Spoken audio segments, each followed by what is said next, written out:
Hello students, I hope that you're all doing pretty well. This given lecture is the last one in the series of lectures on the breach of contract. So I'm going to discuss section 74 and section 75 in this given lecture and culminate the topic that breach of contract is. So let's start. Now, tackling the idea that has been mentioned in section 74, liquidated damages and penalty. Under English law, we see that the parties to a contract may determine beforehand the amount of compensation payable in the event of breach. According to English law, a sum so fixed may fall in any of the following two categories. Number one, liquidated damages, and number two, penalty. So if the sum fixed represents a genuine pre-estimate of the probable damage that is likely to result from the breach, then it is liquidated damages. And a sum less than the amount of probable damage is also regarded as liquidated damages. The whole of such sum is recoverable. And a well-known illustration is Dunlop Pneumatic Tire Co. Limited versus New Garage and Motor Co. Limited, whereby a manufacturer of tires supplied a quantity of tires to a dealer on the condition that they would not be sold below the list prices and that liquidated damages, not penalty, of £5 would be payable for every tire sold in breach of the agreement. The dealer committed breach. The question was whether the above sum was intended as a genuine compensation for the loss suffered, and the House of Lords held it to be liquidated damages. Lord Dunedin stated the effect of cases in the following propositions. Number one, the expression used by the parties is not conclusive. The court must find out whether the payment stipulated is in truth a penalty or liquidated damages. Number two, the essence of a penalty is a payment of money stipulated as in territorium of the offending party. The essence of liquidated damages is a genuine covenanted pre-estimate of damage. Number three, the question whether a sum stipulated is penalty or liquidated damages is a question of construction to be decided upon the terms and inherent circumstances of each particular contract. Number four, to assess this task, various tests have been suggested. Like, it will be held to be penalty if the sum stipulated for is extravagant and unconscionable in amount in comparison with the greatest loss that could conceivably be proved to have followed from the breach. Then it will be a penalty if the breach consists or only in not paying a sum of money and the sum stipulated is a sum greater than the sum which ought to have been paid. So we see that there is a presumption but no more that it is penalty when a single lump sum is made payable by way of compensation on the occurrence of one or more or all of several events, some of which may occasion a serious and others but trifling damage. So, what is the court's power to reduce specified amount? If the sum fixed by the parties is found to be liquidated damages, the whole of it is recoverable. But if it is viewed as penalty, then it is rejected. Damages will then be calculated according to the ordinary principles. And in doing so, the following salutary warning of Diplock learned judge in the case of Robophone Facilities Limited versus Blank should be kept in mind. He said, the court should not be astute to decry a penalty clause in every provision of a contract which stipulates a sum to be payable by one party to the other in the event of a breach by the former.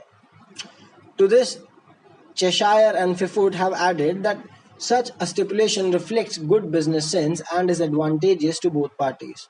It enables them to envisage the financial consequence of a breach, and if a litigation proves inevitable, it avoids the difficulty and legal costs, often heavy, of proving what loss has in fact been suffered by the innocent party.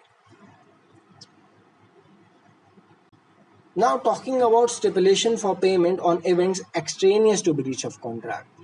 We see that a contract providing for payment of money by one party on the concurrence of a specified event rather than on the breach of a contractual duty owed by that party cannot be a penalty. In Export Credit Guarantee Department versus Universal Oil Products, where a person who guaranteed the payment of promissory notes issued by a contractor against which loan was provided could not avoid his liability by showing that the amount covered by the promissory notes would have amounted to a penalty. Now, Section 74 of Indian Contract Act says And in saying so, it lays down a slightly different rule than the English law. The rule is that where a sum is named in a contract as the amount to be paid in case of breach, regardless whether it is a penalty or not, the party suffering from breach is entitled to receive reasonable compensation not exceeding the amount so named. The named sum constitutes the maximum limit of liability. The court cannot order damages beyond that. As held in Pushpendra Motilal Singh versus Commercial Automobiles, the distinction between liquidated damages and penalty has been abolished in India. The courts award a reasonable compensation not exceeding the stipulation. The courts knock down agreements which are unconscionable and extravagant. The court has the latitude to reduce the amount to what appears to be reasonable in the circumstances. This has certain advantages over the English system, of course. The system dispenses with the necessity of laying down rules for distinguishing liquidated damages from penalty. Further, according to English law, the court must either accept the amount in whole or reject it in whole.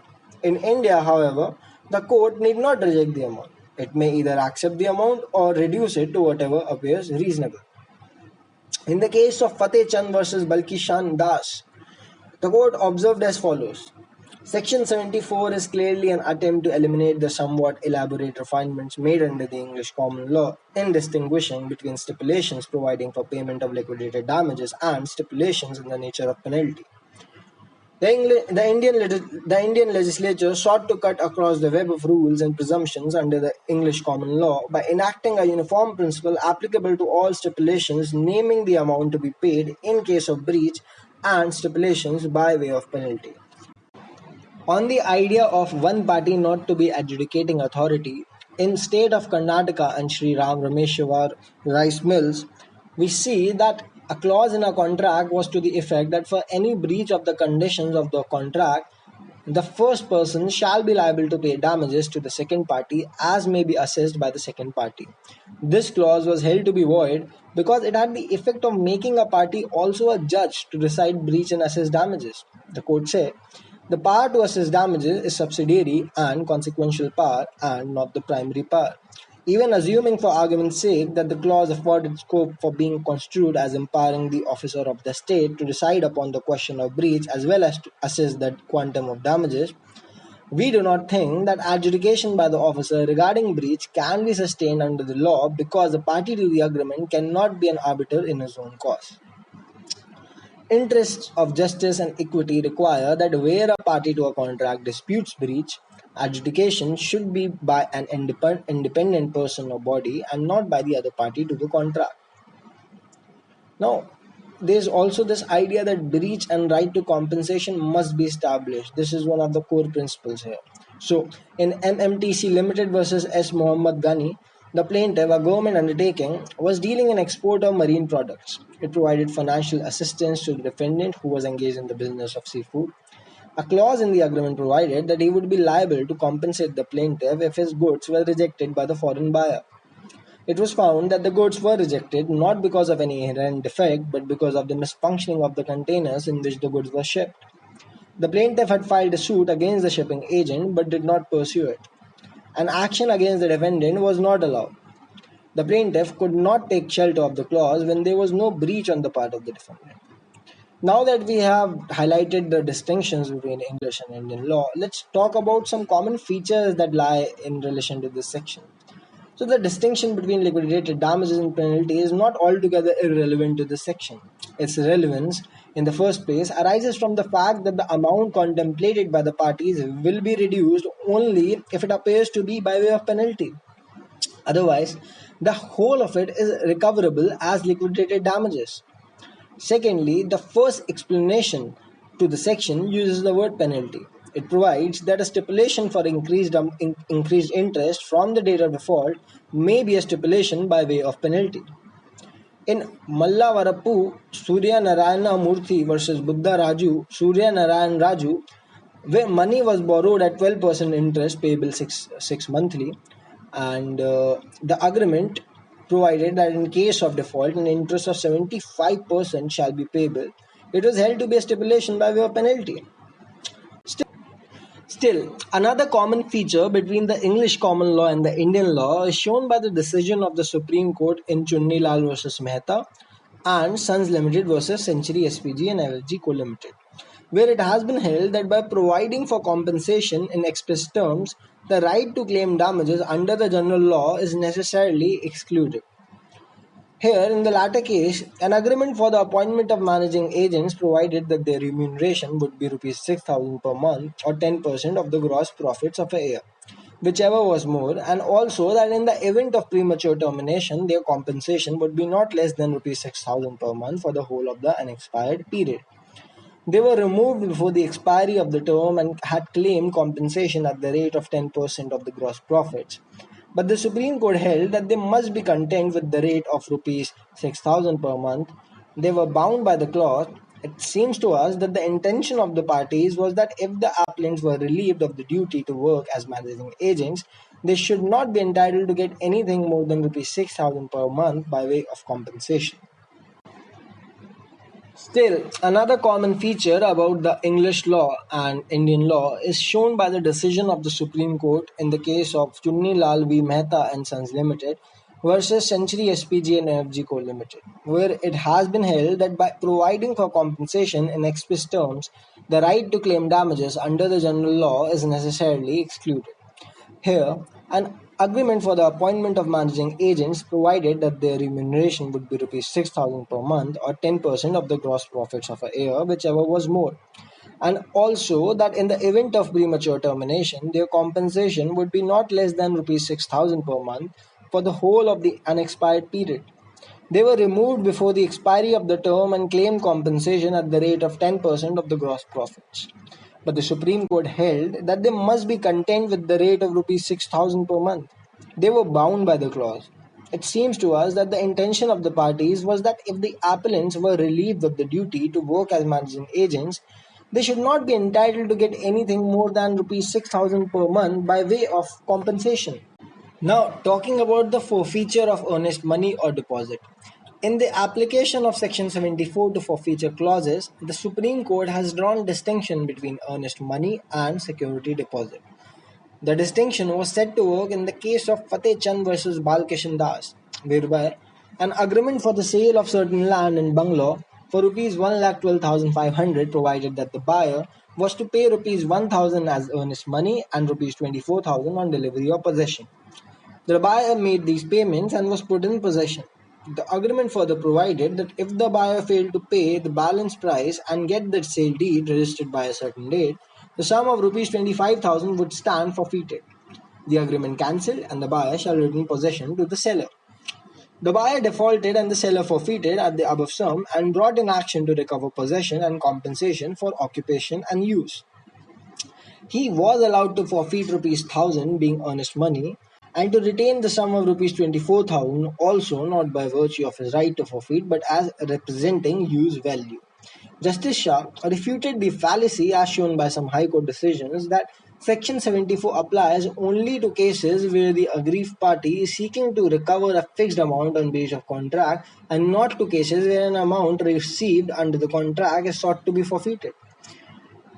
In our judgment, the expression "the contract contains any other stipulation by way of penalty" comprehensively applies to every covenant involving a penalty, whether it is for payment on breach of contract of money or delivery of property in future or for forfeiture of right to money or other property already delivered.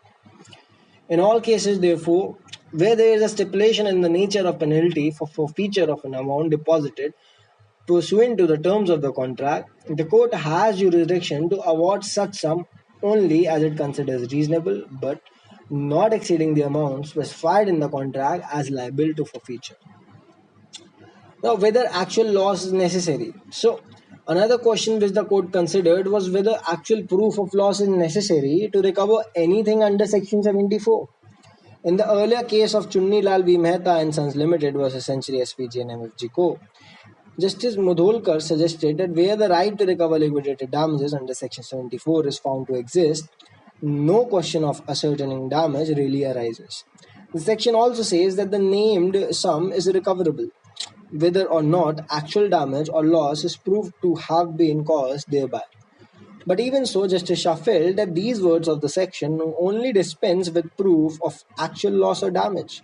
The section does not justify the award of compensation when, in consequence of the breach, no legal injury at all has been resulted. This is so because compensation can only be awarded under Section 73 for loss which naturally arose or was in the contemplation of the parties. Thus, proof of loss which naturally arose or was in the contemplation of the parties is necessary, though it will not be necessary to prove the extent of it. Now, a question has been asked in UPPCSJ 2013, and it said it was a prelims question. We had to point out the incorrect statement here. So we see the first statement. It is a party who rightfully rescinds a contract is entitled to compensation for its damages. That is like one of the universal facts. We know that it is correct. Another statement was where a person gives any bond for the performance of any act in which the public is interested, he shall be liable upon its breach to pay the whole sum mentioned therein. I think we have also covered this. It is correct. Statement fourth was that the rule of compensation for loss or damages due to the breach of a contract contained in Section 73 of the Contract Act does not apply to void agreements. True, it does not apply to void agreement. And statement C, which is the correct answer, said that a party to the contract complaining of the breach is not entitled to receive any compensation from the other party if no actual damage or loss is proved. So this exactly is what we have just covered. So this is an incorrect statement. Now, where no loss is caused, in such cases, as seen in Sabina de Costa versus Joseph Anthony Noronha, an amount was paid by a purchaser in advance towards the purchase price of the goods. The contract provided that on default by the purchaser, the amount would be forfeited. He defaulted. He was allowed refund, the seller proved no loss, and the court said that retention of money for a long period was sufficient to compensate the plaintiff. Now, in relation to exclusion of right to compensation, we see that in some cases it may be possible that no compensation is payable because the aggrieved party has suffered no loss. But it is not possible to say that no compensation is payable because there is a provision to that effect in the contract. Yes, it has been held in Simplex Concrete Piles Limited versus Union of India that contract clauses which disentitle an aggrieved party to the remedial benefits of Section 55 and Section 73 would be void because of violation of the very intent and purport of the Contract Act. Section 73 and 55 are the very heart, foundation and basis of the contractual relation. A contract which can be broken at will be destructive at the very edifice of the contract. Now, what about cases where the loss is caused by a mutual delay? So, a similar case arose in the case of Mecon Limited versus Pioneer Fabricators Limited, where both parties contributed to causing delay in completion of work, and it was impossible to know what percentage of delay was attributable to one party or the other. So, deduction of amounts from running bills of the contractor by way of liquidated damages was held to be illegal and improper. Now, cases where profit follows.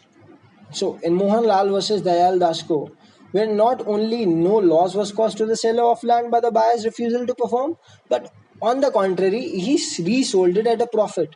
Here, the seller was not permitted to forfeit the advance paid by the buyer. At the same time, we realize that forfeiture of earnest money is only there when it is reasonable to do so.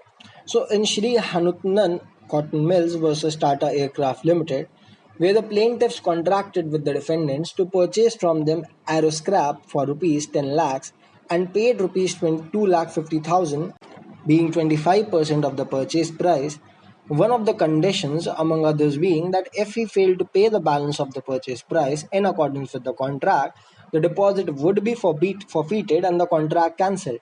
The buyer defaulted and the seller forfeited the deposit. The buyer sued to recover it. The court held that the deposit in question was intended as earnest money. The agreement clearly provided that the deposit would carry no interest and would be adjusted in the final bills. It was a part of the price and the seller was entitled to forfeit it.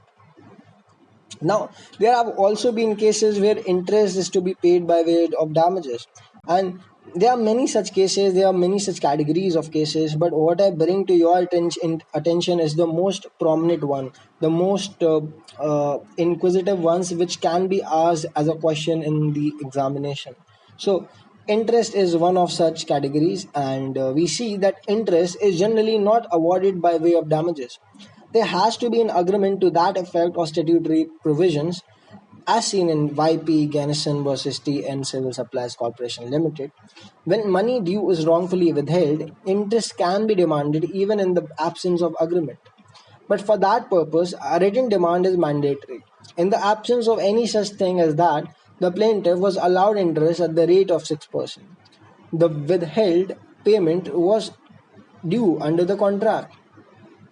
Now that we have finished section 74, they're going to quickly go through section 75 because it is quite self-explanatory. So it says that party rightfully rescinding contract entitled to compensation.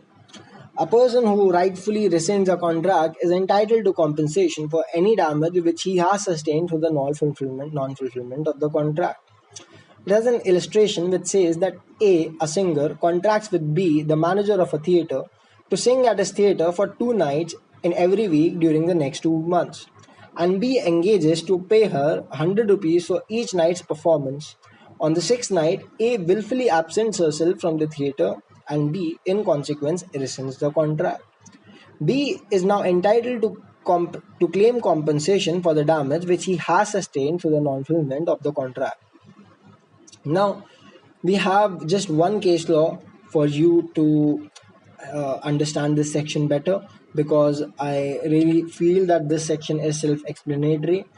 So, in Rubberman Pradhan versus State of West Bengal, where a work order for repairing the bank of a river was issued, directing the work to be completed within 45 days, the alignment was given after 10 months that turned out to be wrong, and correct alignment was given subsequently when a substantial portion of the work had already been done.